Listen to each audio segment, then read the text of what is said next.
Never can say that again. Would you mind telling these travelling mortals to get themselves begone? What he said. Just a tiny bit more colour. Right? Rattling mortals off you. What? Or I'll turn you all into frogs. Ooh, frogs. Nice, you heard them. You can call me Clara. Okay. So you found another. Run, you clever boy. And remember me.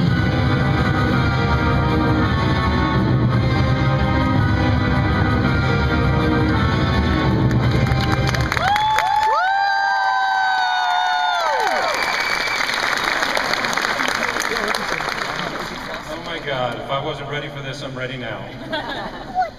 Welcome everybody to FanExpo in Dallas. My name is Bill Young.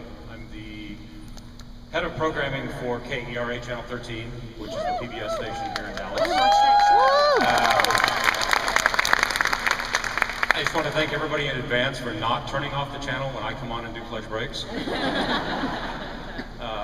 But this is a really special weekend, and I know everybody that's here is in for a real treat because we're starting it off with somebody who, you know, rarely do you say somebody needs no introduction, but they absolutely need no introduction to this audience. Jenna Coleman is just flew in from what I hear, and she's been next door. But let's go ahead and welcome Jenna. Mark did all the kind of the housekeeping as far as keep the questions short, because we want as many people to answer questions as possible, get the answers from Jenna. So let's go ahead and get started, and let's welcome to the stage Jenna Coleman.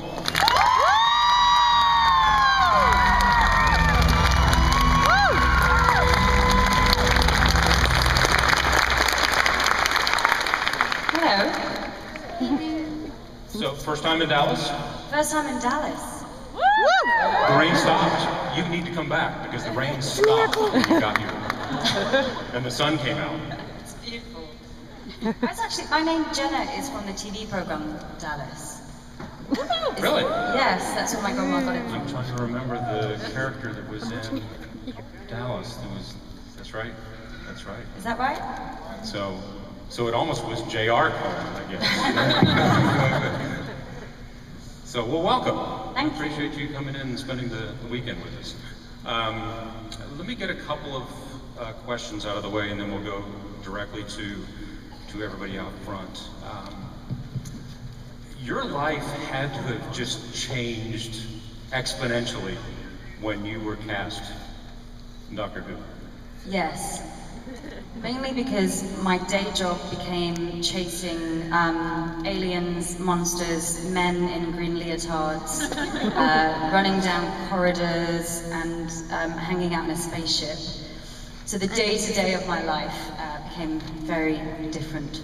It's physical. It's very physical. It's hard. Actually, me and Peter made jokes because we started off the series and I hired a treadmill that I put into my apartment, and Peter was like, I'm going to do the same thing because we're just going to go jogging every day. I think we both started reading Macbeth at the same time, and it both lasted about a week. Neither of us finished the play, and neither of us got on the treadmill, because the idea of doing that after work was just impossible.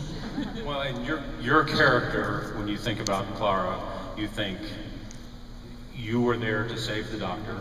You're the impossible girl. No pressure. No pressure there as far as what your job is. No pressure. I mean, she's a school teacher. She teaches Jane Austen, and then as a hobby pops off into the cupboard and goes and saves the world. Well, one of the things that has always, and this is through 50 years of Doctor Who, you know, obviously the series is about the Doctor, but it's very strong women throughout the series. Is that something that, I don't want to say you're aware of, but you know, I think it's, you know, I think all of the female characters are very strong. It's strong, but also ordinary, which is what I think is really great about the show, because it goes from, it's completely epic, and Peter's favorite word, cosmic, and universal and huge, but ultimately what it is it's really accessible because it's totally ordinary, it's about real people, it's kind of a fairy tale and a magical adventure, but completely domestic. You know, the Doctor could knock on your door, literally in contemporary London now, and it could happen. So that's what's kind of, you know, it's got this superhero, heroic element, but whilst being completely based in something that's everyday, which I think is what makes it kind of really special. And it was fun because I think every time that knock came on the door, you could just see you really looked forward to where you were going to go next. Yeah. And you never knew. Or you just end up the wrong place, even if you did make a plan. But it was what I also noticed, and tell me, when you look at how did your relationship grow with the Doctor from Series 8 to Series 9? I think they stopped winding each other up as much. I think Series 8 was more about them getting to kind of find each other's feet, and it was more of a tricky road. And then they'd almost been through so much together. It comes Series 9, they were just kind of full speed going for it, really. They seem to be almost more equal. Yeah, I think so. I think just partners, like, knew each other inside out. One of those kind of really unique relationships that everything's said without saying anything. It's all shorthand, and they were very much a team, kind of looking for adrenaline and exhilaration and adventure wherever they could find it. Well, I won't take us to what you're doing next, because you are now Queen Victoria, which is a pretty amazing thing. Queen Victoria. A young Queen Victoria. But let's go ahead and get to a couple of questions out here, and just a reminder, keep it short, if possible. Hi, Jenna, welcome to Dallas. I wanted to ask you about your film that's out today, Me Before You, and working with Amelia and Sam. It was fantastic. I play Amelia Clark's sister, Trina Clark, if anyone has read the book. And it was great. I was kind of in and out of the film, and you'd come in and it was completely family atmosphere. Amelia is hilarious, and hilarious in the film. It was kind of, it was just one of those atmospheres where everyone was just goofing around and running around the trailer park. You could tell you were coming into something that kind of was fun to make. And Sam and Amelia are brilliant and heartbreaking and charming in it. Thank you. You're welcome. Yes. Hi, Jenna. Hello. I'm Emma. I wanted to know if you liked working with Peter or Matt. No! I get asked this question so much. You can't. Peter's here. Oh, that's true. It's literally like saying, who is your favorite child? It's unanswerable. Thank you. David Tennant.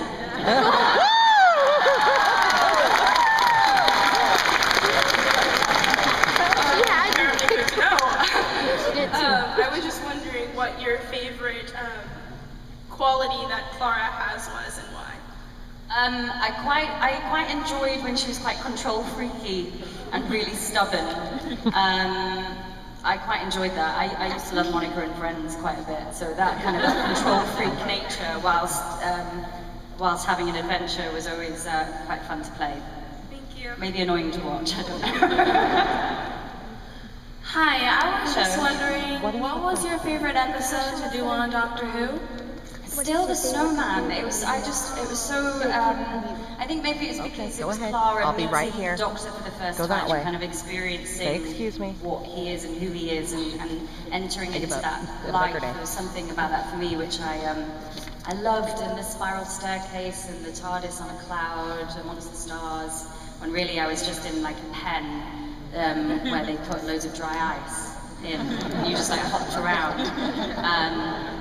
And got thrown off mattresses and things like that. But I loved that episode. It felt very fairy tale. Thank you.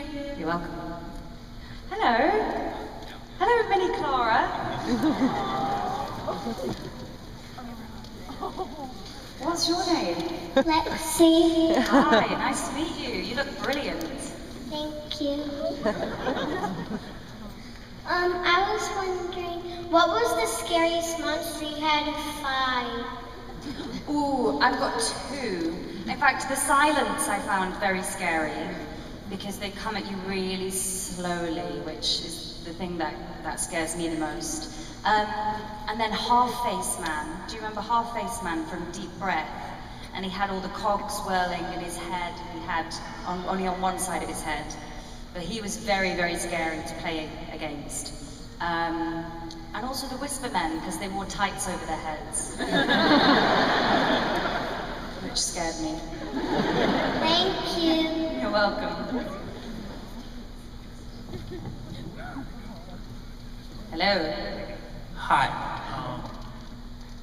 I wanted to actually say thank you because during Series 7B, I was in a very dark place, and your character Clara during that pulled me out of it, and I wanted to say thank you.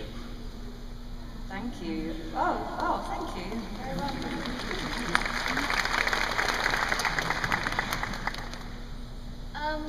I was wondering, after the last episode of Doctor Who, when you finish, what do you think would happen if Clara and Shilda did a TV show? A lot of people have asked me about this. I think they'd just be unable to work the TARDIS because we left them with the manual. So I think they're kind of broken down somewhere and they're a bit lost.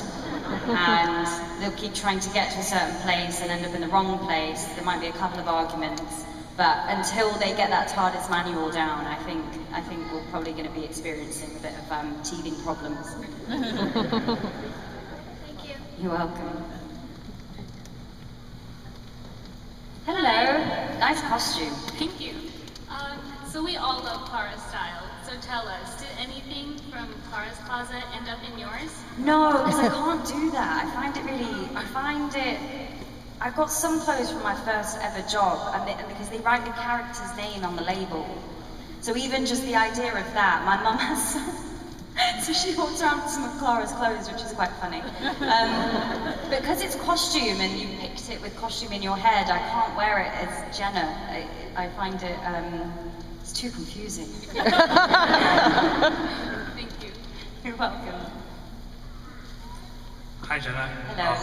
My girlfriend and I were wondering, exactly what did you tell the doctor in the cloisters? Stephen Moffat has the answer to that. Open to interpretation. Hi. Hello, you are another Clara. Yeah, an interpretation. No, I love it. Yes. I was wondering, as an English school teacher, which by the way inspired me to become a school teacher as well, from your character, and I wanted to know, with her going through her journey as a school teacher and being a companion of the Doctor, how difficult or easy was it to be able to stand in front of students, let's say in your character, and experience all of this?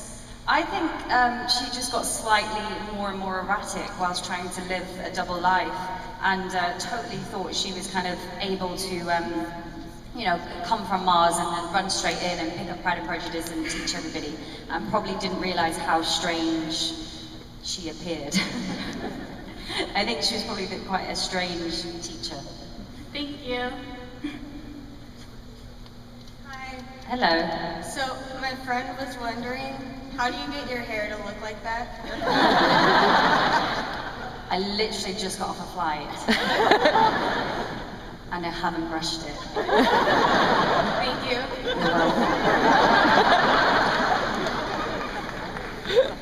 Hi, Jen.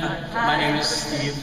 I wanted to know, when you first appeared on the series, when it turned out you were a Dalek, if you knew then that you were going to be the next assistant on Doctor Who, or if you found out later on, No, I did know. I had the most confusing audition process ever for Doctor Who, because, they have all code names anyways, and it's all top secret, and I auditioned for 3 characters, and I was like, what are they? They just clearly can't find the companion they want, they're not quite sure, they're looking at Victorian, they're looking at some futuristic space chick, they're looking at this kind of Mary Poppins-esque character, they just don't know, not realizing that it was part of Stephen's master plan.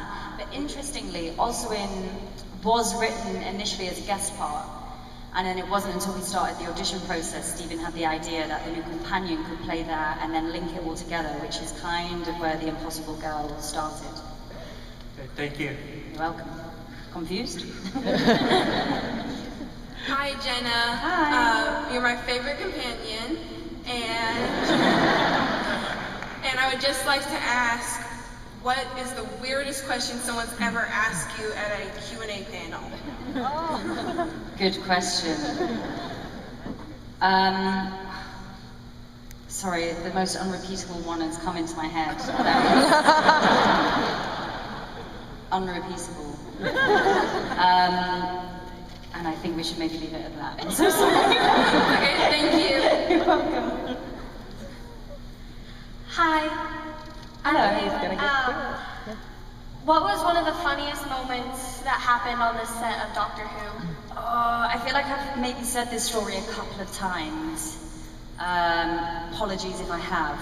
But it was Peter Capaldi getting lost in a power station at 3 a.m. We had 15 minutes to get the final shot in, which always happens at the end of a shooting day, and everyone's on high alert to get the shots, Peter got hungry and went for a walk in a power station to look for a pasty, I think was what he was looking for. Found a button and pressed it, and it was an emergency shower. So arrived back on set, absolutely soaking wet through, with like 5 makeup girls with a hairdryer trying to dry him off, like eating his pasty. Thank you, you're awesome. You're welcome. Hi, Jenna. Hello, nice fez. Thank you. Fezes are cool. Anyways, as Clara, how do you think her relationship differed between Peter and Matt? I think she was in much more safe ground with. I think she almost had the upper hand a bit, or thought she did. In Matt's Doctor, she kind of, if she fell, she knew he would be there. Whereas I think as soon as the 12th Doctor came along, she was like, "This guy is literally going to leave me on the moon." Literally. So I think that kind of sums it up. It was a bit more antagonistic, I think, perhaps with 12, but still the same bond as obviously as with 11. Thank you very much. Hello, how are you? Good, thanks. First off, you're my favorite companion of them all, most beautiful. I was just wondering, out of curiosity, what your favorite Michael Jackson song is. Nice, man. I love that song. Definitely. Ben as well, I like. But yeah, no, I Want You Back was sung a lot in my bedroom when I was younger. Thank you very much. I love you. With a hairbrush. Oh my God, Serenity. We get a chance. Hello, Jenna. Hello. I'm Caroline. My question is, what was it like to transform from the really easy, comfortable, really easy to move in costumes of Doctor Who to the really uncomfortable, very tight, very busy costumes of Victoria? Interesting. Interesting to ride a side saddle on a horse in a corset. But it's wonderful. The costumes are great and they really change you. And then by the end of the series, I'm 8 months pregnant, so that was really comfortable because I was out of a corset. So no complaints there. Thank you. Hello. Hi, my name is Katie, and did you used to watch Doctor Who? I did not, but only because when I was younger it wasn't on television. It came back when I was 18 years old and not watching much TV really at that point. But yeah, I was one of the denied children. But if it was on, I would have watched it. And if it is still on when I have children, I will make sure that they watch it. Okay, thanks. You're welcome. Hi, Clara, it's Hello. I was gonna ask, what is your favorite companion from Doctor Who, but it can't be you? Pick myself. I would say Karen Gillan. I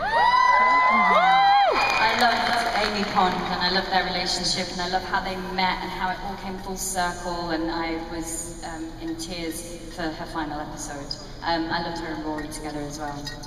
Thank you. You're welcome. Oh, why are you going this way? Hello, Ms. Coleman. Hello. First question is, She's what's impressing your me. favorite musical?